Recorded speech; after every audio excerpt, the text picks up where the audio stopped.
বাঁশখালের দক্ষিণ জলদিতে উন্নয়নের ছোঁয়া নেই। নডবরের শাখায় এখন যেন মরণপাত। স্বাধীনতার 5 দশক দেশ জুড়ে উন্নয়নের মহোৎসব চললেও চট্টগ্রামের বাঁশখালী পৌরসভার দক্ষিণ জলদি এলাকার চিত্রটা যেন ভিন্ন। সময়ের কাঁটা এখানে থমকে আছে এক ঝরা জীর্ণ কাঠের শাকতে, যা এখন স্থানীয় হাজারো মানুষের জন্য এক মরণপাত। দক্ষিণ জলদি আদর্শ গ্রাম প্রতিদিন এভাবেই জীবনের চরম ঝুঁকি নিয়ে নডবরের শাখায় পার হতে হয় শত শত কোমলমতি শিক্ষার্থী। পা পশখালেই নিচে খরস্রোতে পানি কিংবা কাদা।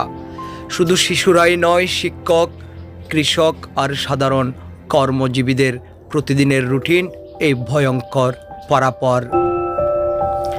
এই শাখাটি 10 মহল্লার মানুষের একমাত্র ভরসা, কিন্তু মূর্ষ রোগী কিংবা বয়স্কদের নিয়ে পারাপারের সময় ভোগান্তি পৌঁছায় আরও চরমে।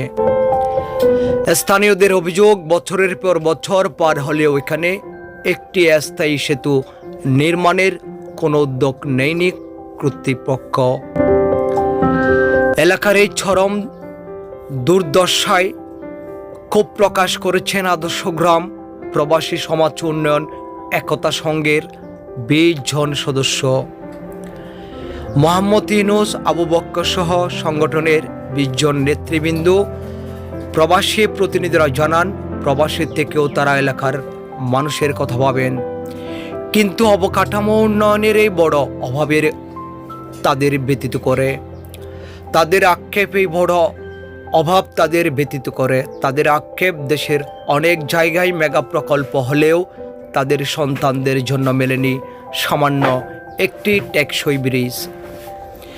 একে অন্যের হাত ধরে দারিদ্র্যমুক্ত সমাজ গড়ে এই স্লোগান নিয়ে প্রবাসীরা কাজ করে গেলেও একটি ব্রিজ নির্মাণের দায়িত্ব তো রাষ্ট্রের। কোমলমতি শিক্ষার্থীদের নিরাপত্তা নিশ্চিত করতে আর কতকাল অপেক্ষা করতে হবে দক্ষিণ জলদিবাসীর? বাঁশখালী পৌরসভা ও সংশ্লিষ্ট কর্তৃপক্ষ কি দ্রুত কোনো কার্যকর পদক্ষেপ নেবে? এমনটাই প্রশ্ন এখন আদর্শ গ্রামের প্রতিটি মানুষের।